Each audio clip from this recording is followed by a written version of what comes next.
औज़ुबिल्लाहि मिनश्शैतानिर्रजीम बिस्मिल्लाहिर्रहमानिर्रहीम। शुरू अल्लाह के नाम से जो बड़ा मेहरबान निहायत रहम करने वाला है।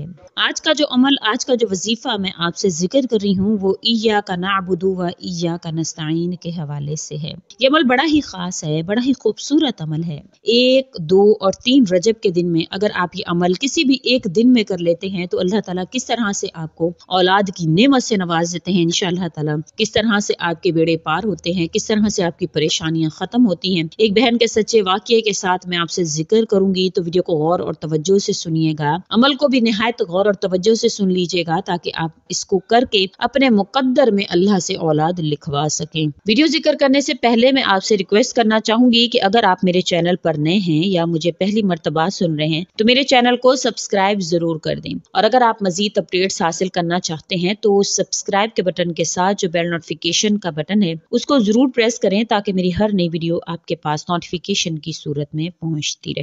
आज का जो अमल है बड़ा ही खास है। सूरतुल फातिहा की आयत नंबर 4 इय्याका नअबुदु व इय्याका नस्तईन के हवाले से है। बहुत ही खूबसूरत ये आयत है क्योंकि सूरतुल फातिहा जो मुकम्मल तौर पर नाजिल होने वाली पहली सूरा है। इससे पहले कुरान करीम नाजिल हुआ मगर मुख्तलिफ हिस्सों में नाजिल हुआ, थोड़ी थोड़ी आयत करके, कभी 5 आयत नाजिल हो गई, कभी 2 आयत नाजिल हो गई, कभी कितनी आयत नाजिल हो गई। लेकिन सूरतुल फातिहा को ये फजीलत हासिल है कि ये एक वक्त में मुकम्मल नाजिल हुई बिस्मिल्लाहिर्रहमानिर्रहीम के साथ, और अल्लाह ताला ने इसको ये फजीलत बख्शी है। तो इंशाअल्लाह जो भी इस इंसान इसके वजीफा को करता है तो उसकी जिंदगी में भी मुकम्मल अल्लाह पाक उसको फरमा देते हैं, उसकी जिंदगी से तमाम तर कमियां दूर हो जाती हैं। लेकिन हमेशा की तरह जो बात है वो यहीं पर आकर अटक जाती है कि हमारा यकीन, इखलास जो है वो कामिल नहीं है। हमें अल्लाह की जात पर ऐसा यकीन नहीं है। हम बड़े बड़े अंबिया की मिसालें तो देते हैं कि फलां को अल्लाह करीम ने जो है वो हज़रत मूसा अलैहिस्सलातु वस्सलाम को दरिया में से रास्ता निकाल दिया, हज़रत यूनुस को मछली के पेट से निकाल दिया।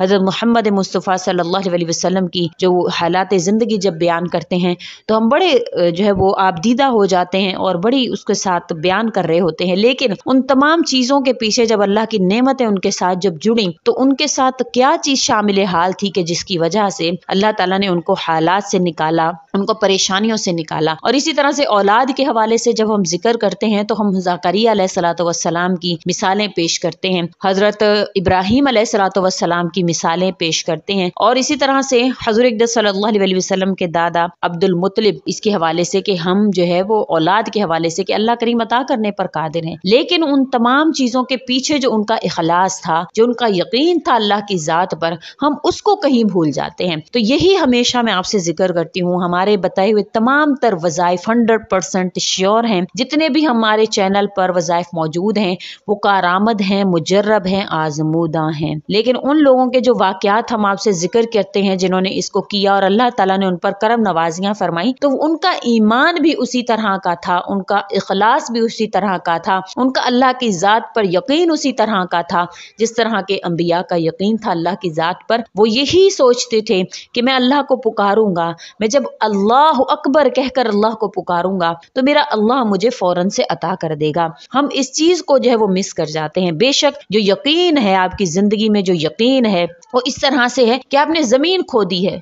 वज़ाइफ हम करते हैं उसी तरह से जैसे हम जमीन खोदें और उसमें हम बीज जो है वो डाल दें। अब उस बीज को हम पानी नहीं दे रहे हैं तो वो बीज कहाँ से निकलेगा? नहीं निकलेगा वो बीज, ना वो निकलेगा ना वो परवान चढ़ेगा। इसी तरह से हम वज़ाइफ तो करते हैं, उसी बीज की तरह बो देते हैं, लेकिन यकीन का पानी नहीं डालते हैं उसमें।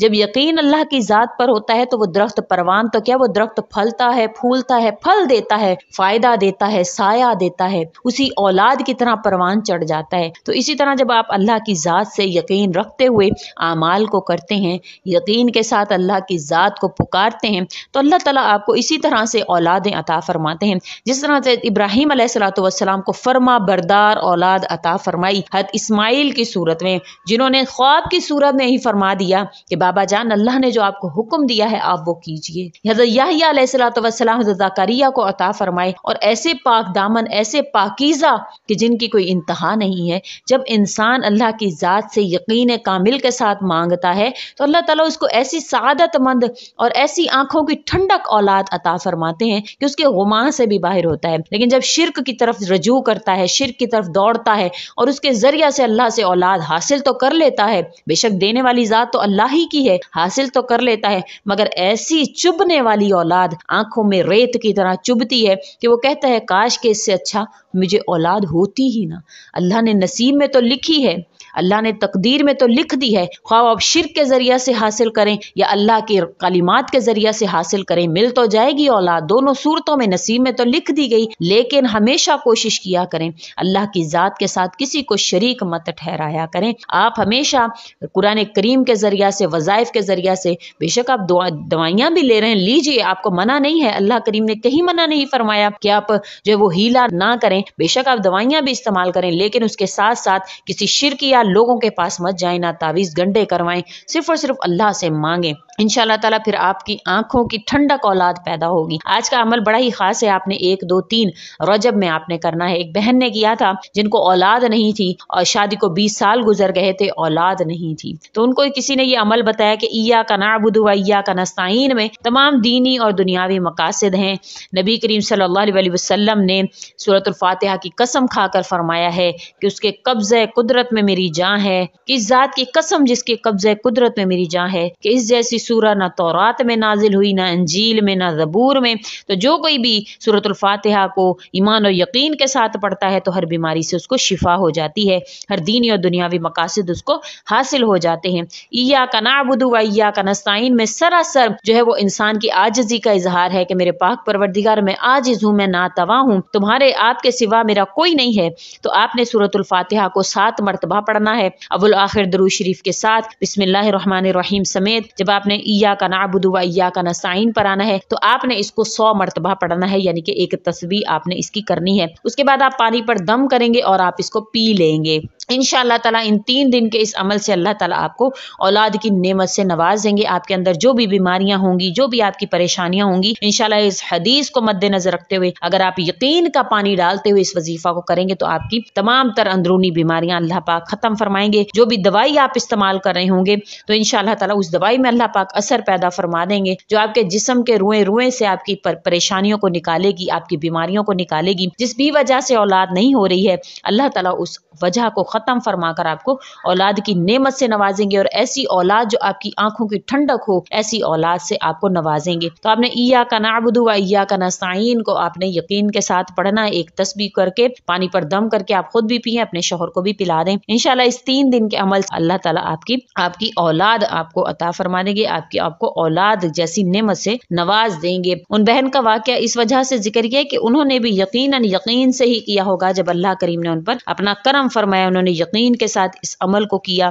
اسی طرح سے آپ بھی یقین کے ساتھ اللہ تعالیٰ کی ذات کو پکاریں اور اس عمل کو کریں، اور تمام تر باتیں اس وجہ سے شیئر کی جاتی ہیں تاکہ آپ کے ذہن میں جو اللہ کریم کی ذات کے بارے میں نیگیٹو جو خیالات پیدا ہو گئے ہیں وظائف کر کے، دوائیاں استعمال کر کے، تو ان لوگوں کو یہ میسج دینا چاہتی ہوں کہ اللہ کی ذات سے نا امید نہ ہوا کریں۔ بے شک اللہ تعالیٰ اپنے بندوں کو آزمانے کے لیے ان پر یہ حالات بھیجتے ہیں، تو جب آپ اللہ تعالیٰ کی ذات کے ساتھ شریک کسی کو ٹھہراتے ہیں یا اللہ کریم کے حوالے سے کچھ ایسے نعوذ باللہ کلمات کہہ دیتے ہیں تو آپ اپنے امتحان میں فیل ہو جاتے ہیں۔ تو کوشش کیا کریں اللہ تعالیٰ سے کہ اللہ پاک نے جو بھی آپ کو عطا فرمایا ہے اس پر راضی رہیں، اور جو نہیں عطا فرمایا اس کو اللہ سے ایمان اور یقین کے ساتھ طلب کریں۔ امید کرتی ہوں آپ کو میری ویڈیو اچھی لگی ہوگی، اگر اچھی لگی ہے تو لائک کریں، شیئر کریں اور ہمارے چینل کو سبسکرائب بھی ضرور کر دیں۔ اسی کے ساتھ اجازت چاہوں گی، اللہ حافظ۔